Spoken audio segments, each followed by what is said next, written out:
Bismillahirrahmanirrahim. Alors, avant de commencer le deuxième cours sur l'auto-immunité, je vous fais un petit rappel sur le premier cours précédent, le cours sur la tolérance immunitaire. On a dit que la tolérance immunologique, c'est le fait d'accepter les cellules du soi et de ne pas développer une réaction immunitaire contre elles. Par contre, il faut reconnaître les cellules du non-soi comme du non-soi et développer une réaction immunitaire spécifique. Alors, cette notion de tolérance, elle dépend de l'antigène, donc elle est spécifique de l'antigène. On a une tolérance contre un antigène X du soi, donc c'est une tolérance qui dépend des antigènes et c'est une tolérance qui est acquise, donc on ne naît pas avec une tolérance contre, donc on l'acquiert avec le temps. D'accord. Et d'autre part, cette tolérance, elle dépend des lymphocytes B et surtout des lymphocytes T. Donc, on a vu que cette tolérance, elle a été acquise au niveau du thymus pour le lymphocyte T et au niveau de la moelle osseuse, au niveau pour les lymphocytes. Alors, la tolérance, on a donc deux tolérances. La tolérance centrale qui se fait dans les organes lymphoïdes centraux ou primaires, dans le lymphocyte, dans la moelle osseuse pour le lymphocyte B et dans le thymus pour le lymphocyte T. Donc, elle se fait par sélection négative. Cette sélection négative, je vous rappelle, on l'a vu dans les cours précédents, si le lymphocyte T se fixe sur les cellules, par exemple, au niveau du thymus, sur les cellules thymiques par le CMH, s'il reconnaît donc un antigène du soi, il va être éliminé. Donc, les lymphocytes T qui vont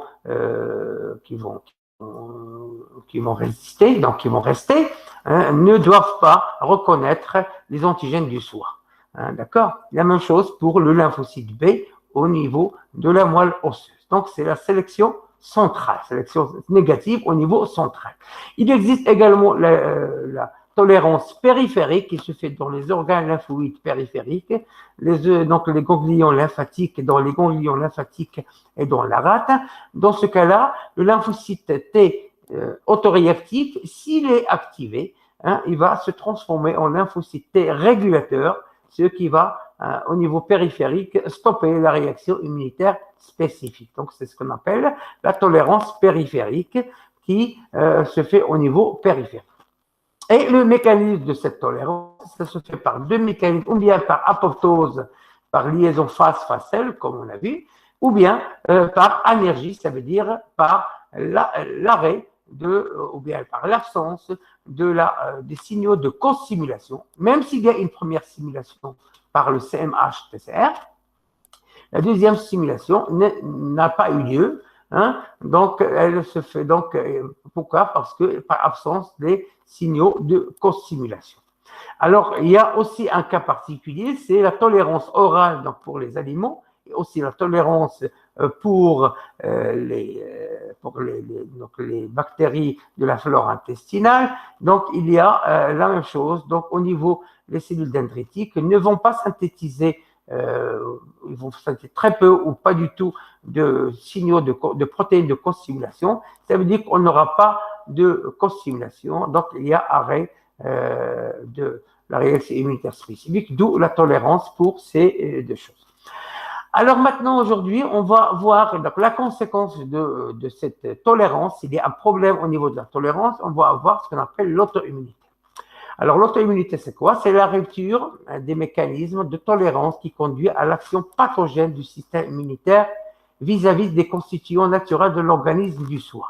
Donc quand il y a une rupture de la tolérance, quand il y a un problème de tolérance, on arrive, donc ça veut dire qu'on va détecter des cellules du non-soi comme des cellules du soi comme du non-soi. Il y aura donc un développement de la réaction immunitaire spécifique contre les cellules du soi. C'est ce qui s'appelle l'auto-immunité. Ça veut dire l'attaque du système immunitaire. Il va attaquer les cellules du soi comme si c'était du non-soi. Alors, c'est dû à quoi cette auto-immunité? Elle est due à ce qu'on appelle des auto-antigènes. dans le génome. Il y a des auto-antigènes dans le génome. Alors, cet auto-antigène va permettre au système immunitaire de reconnaître des antigènes du soi comme du non-soi et il va développer une réaction immunitaire contre cet auto-antigène qui normalement ne doit pas développer de réaction immunitaire. Et le deuxième problème, c'est que ce qu'on a vu, une mauvaise éducation thymique, ça veut dire l'éducation du lymphocyte T au niveau du thymus, elle va se faire mal se faire, et il va y avoir donc des lymphocytes T autoréactifs. Donc ça veut dire ces lymphocytes autoréactifs qui peuvent réagir contre le soi, qui reconnaissent donc le CMH, l'antigène présenté par le CMH, donc des cellules thymiques, qui normalement doivent mourir par apoptose, ils vont rester. Ce sont donc des lymphocytes autoréactifs qui vont rester et qui vont donc développer une réaction immunitaire, une auto-immunité contre le soi. Alors, donc, cette auto-immunité, le mécanisme de cette auto-immunité, il y a une auto-immunité qui est un processus physiologique. Donc, on a des lymphocytes autoréactifs. Ils ont quand même une faible affinité donc, comme protection. Donc, des anomalies aussi du lymphocyte T. Alors, comme on va voir après, donc, ces lymphocytes autoréactifs, ils sont dus à des conditions particulières d'exposition à l'antigène. Ça veut dire quoi? Ça veut dire que l'antigène, quand il va être exposé à des conditions particulières, il peut donc, ces conditions particulières, par exemple, des facteurs environnementaux, ce qu'on va voir, des pollutions, ou bien des infections virales, ou bien des médicaments, ou bien des ultraviolets, etc., ou bien des problèmes génétiques qui peuvent donner aussi, donc favoriser ces auto-antigènes, ou bien des facteurs hormonaux. Il y a certaines hormones qui favorisent ces lymphocytes T autoréactifs. Donc, tout cela va aboutir à une maladie auto-immune, MAI. D'accord? Ce sont des conditions particulières d'exposition et antigéniques hormonaux qui vont conduire à des maladies auto-immunes. Alors, on a donc des auto-antigènes. On a aussi des auto-anticorps qui vont reconnaître les auto-antigènes. Et nous avons également donc la maladie auto-immune qui sont de deux catégories, ou bien spécifiques d'organes, ou bien non spécifiques d'organes, c'est ce qu'on va voir. Alors, le passage, donc le lymphocyte autoréactif qui reconnaît les cellules du soi, normalement, il est tolérant, ça veut dire qu'il ne va pas attaquer les cellules du soi. Donc, il a un récepteur qui va reconnaître l'antigène et il va donc se transformer en lymphocyte autoréactif qui reconnaît l'antigène, mais qui va être agressif. Agressif quoi? Ça veut dire qu'il va développer une réaction immunitaire spécifique. Alors, tout cela se fait quand on a des problèmes génétiques, des problèmes de gènes, quand on a des problèmes neuro-endocriniens ou certaines hormones en excès qui peuvent favoriser cette transformation, ou quand on a des problèmes, des facteurs environnementaux comme les infections virales, comme la pollution, comme les médicaments, comme les ultraviolets, qui peuvent favoriser la transformation de lymphocytes autoréactifs tolérants, qui ne peut pas provoquer de réaction immunitaire, il va se transformer en lymphocyte autoréactif agressif. Donc, à l'état normal, un lymphocyte autoréactif est éliminé, tolérant, il est éliminé, mais suite à des perturbations du système endocrinien, des génétiques, environnementaux, le lymphocyte autoréactif n'est pas éliminé et devient agressif et va donc induire une réaction immunitaire spécifique contre les cellules du soi. Alors, juste un petit tableau qui va vous donner la prévalence des maladies auto-immunes. Donc, il y a un problème majeur de la santé publique. Là ce n'est pas chez nous, mais c'est dans les pays européens. C'est la troisième cause de morbidité dans les pays développés. 6 à 7% de mortalité sont dues à ces maladies auto-immunes. Et pour 100 000 habitants, il y a juste quelques indications. Le diabète de type 1, donc il donne 200 à 400 morts par 100 000 habitants. le lupus, qui est maladie auto-immune des conjonctifs, hein, donc sont les polyarthrite rhumatoïde qui attaquent donc les articulations surtout des doigts et des pieds, 800. La sclérose en plaques qui attaque les nerfs, donc la gaine de myéline au niveau de l'axone des cellules nerveuses, on a 10. Et la thyroïdite qui attaque la thyroïde, on a 1000. La maladie de Boslow, qui est également une maladie auto-immune de la thyroïde, on a 200, entre 100 et 200. Alors, ce qu'on a remarqué, c'est que dans les pays qui sont en voie de développement, il y a une augmentation très importante de ces maladies auto-immunes, surtout le diabète. Alors, la classification des maladies auto-immunes donc, se fait selon les organes cibles. Alors, si la maladie elle est spécifique d'organes, ça veut dire qu'elle va attaquer seulement un seul organe, on l'appelle donc une maladie auto-immune spécifique d'organes. Exemple de ces maladies, nous avons la thyroïdite ou bien de la pancréas, thyroïdite qui attaque seulement la thyroïde, et la pancréas comme le diabète de type 1 qui attaque seulement les cellules pancréatiques. Et on a le deuxième type de maladie auto-immune qui est non spécifique d'organes, hein, qui va attaquer des organites qui se trouvent dans plusieurs organes, comme par exemple des maladies qui attaquent certaines protéines du noyau, qui vont attaquer toutes les protéines, toutes les cellules ou tous les organes où on trouve ces noyaux ou ces protéines, d'accord? Où la réaction est dirigée contre des antigènes cibles présents dans de nombreux organes et impliquent donc plusieurs organes et tissus, comme les maladies noyaux cellulaires. Alors, la classification, on a dit, de ces maladies auto-immunes, donc selon le mécanisme de pathogène, on a une maladie auto-immune à auto-anticorps, type 2, au niveau de l'anémie hémolytique, donc qui va hémolyser les globules rouges. Donc, la thyroïdite, qui va attaquer la thyroïde. On a la maladie auto-immune à complexe humain, lupus érythémateuse, diabète de type, maladie auto-immune à lymphocyte T, type 4. Donc, c'est type 1, 2, 3, c'est, comme on va voir après, c'est le même mécanisme que pour les hypersensibilités. D'accord? Alors, juste un petit mot en parenthèse, entre parenthèses, c'est que dans ce cours-là, on s'intéresse seulement à la physiologie. On ne va pas s'attaquer au côté médical, donc, parce que ça prendra beaucoup de temps et ce n'est pas notre but, c'est de voir la physiologie de ces maladies et ne rentre pas dans le côté médical pour ne pas perdre trop de temps. D'accord? Alors, le mécanisme, comment se fait? Donc, on a un mécanisme pathogène qui va induire que ces lymphocytes autoréactifs vont s'activer. Ils vont donc provoquer une activation de lymphocytes T, une cytotoxicité par lymphocyte cytotoxique, une inflammation qui est importante, qui est chronique, qui va produire aussi des cytokines qui sont pro-inflammatoires.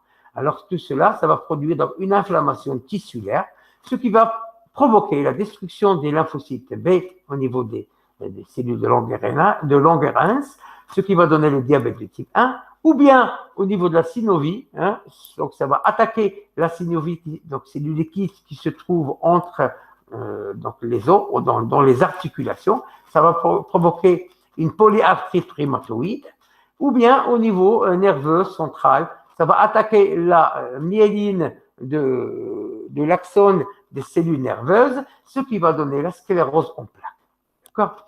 Alors tout cela, c'est dû à l'activation de lymphocytes autoréactifs qui, normalement, doivent être éliminés et qui vont donc provoquer une réaction immunitaire par inflammation.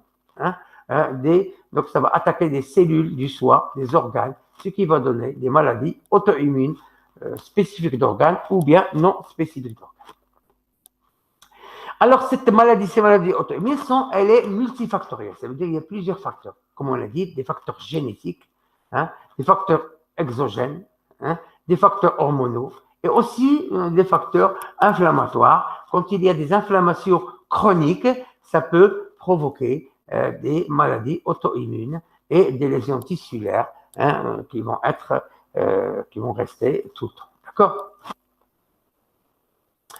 Alors, tout cela, comme on a dit, donc il y a cette auto-immunité, c'est toujours donc la transformation d'un lymphocyte T autoréactif qui reconnaît un antigène spécifique qui va se transformer selon des conditions, une défaillance immunitaire, tolérance, mauvaise tolérance, reconnaissance, mauvaise reconnaissance, mauvaise régulation. Ça va aboutir à la transformation de ce lymphocyte T autoréactif tolérant qui doit être éliminé en lymphocyte T autoréactif actif, agressif, qui va donc développer une réaction immunitaire spécifique contre le soin.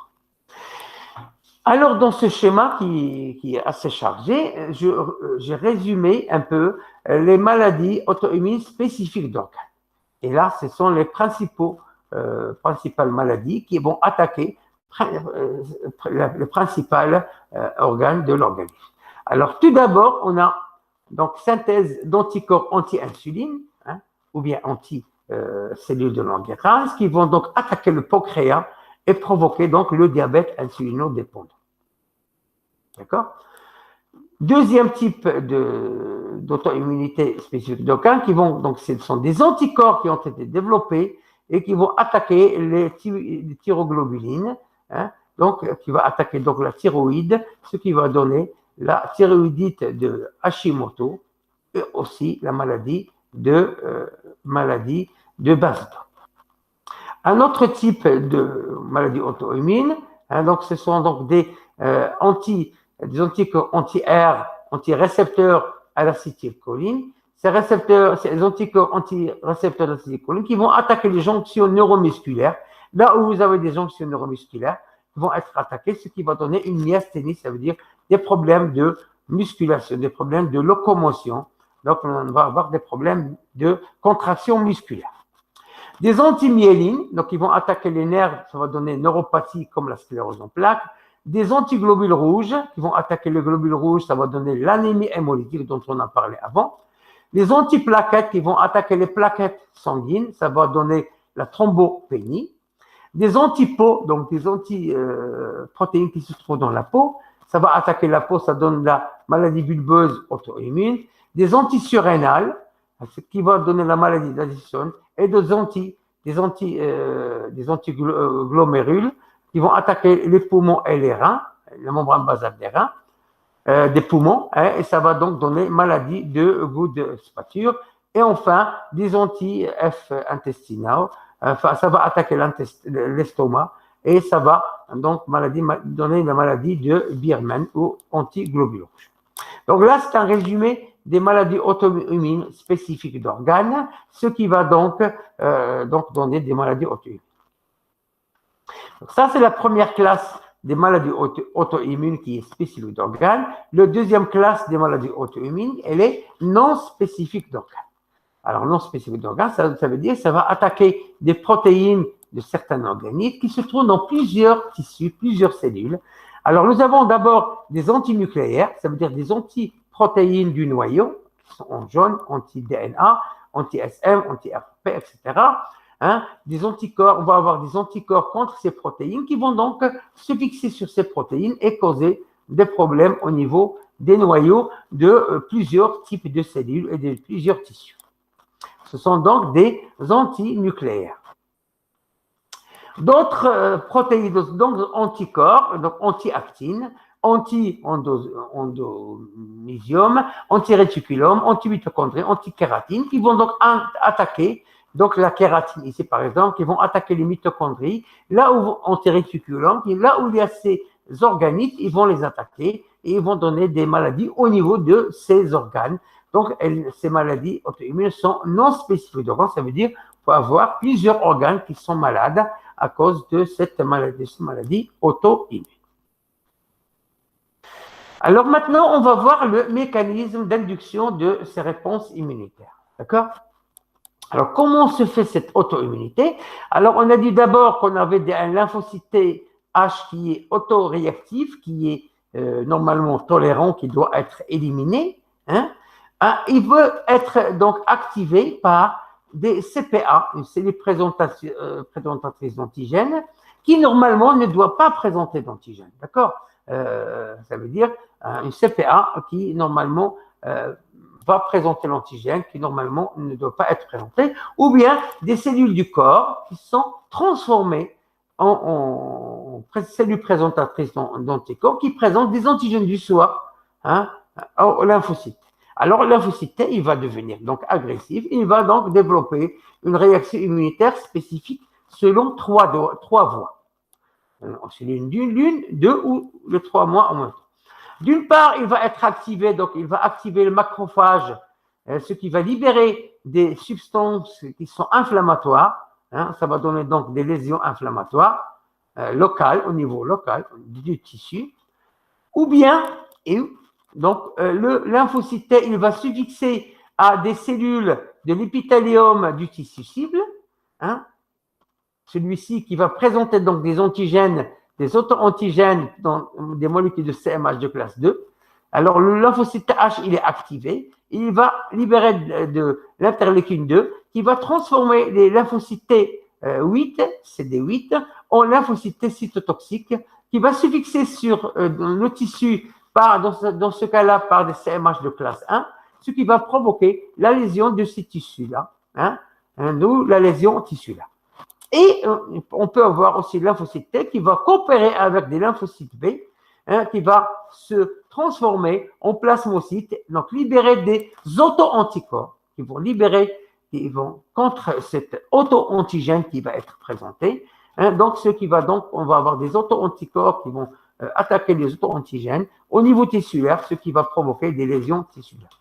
Alors, ces 3 voies sont dues à une mauvaise activation de lymphocyte T autoréactif qui est normalement agressif, n'est pas agressif, qui va se transformer en le lymphocyte T agressif qui va aboutir à des lésions tissulaires, donc à des maladies locales. Alors, une deuxième possibilité d'induction de ce mécanisme, c'est le même mécanisme que tout à l'heure, sauf que ici, on va avoir une cellule dendritique qui va présenter un auto-antigène. Alors, la cellule dendritique, elle va reconnaître un auto-antigène, un antigène du soi qui est transformé. Elle va le reconnaître, elle va donc le prendre et le présenter au lymphocyte T qui est autoréactif, hein, qui normalement qui devrait être éliminé. La même chose, il va développer les 3 voies d'induction de la lésion tissulaire, hein, donc les 3 voies de la réponse auto-immune, ce qui va aboutir à la destruction du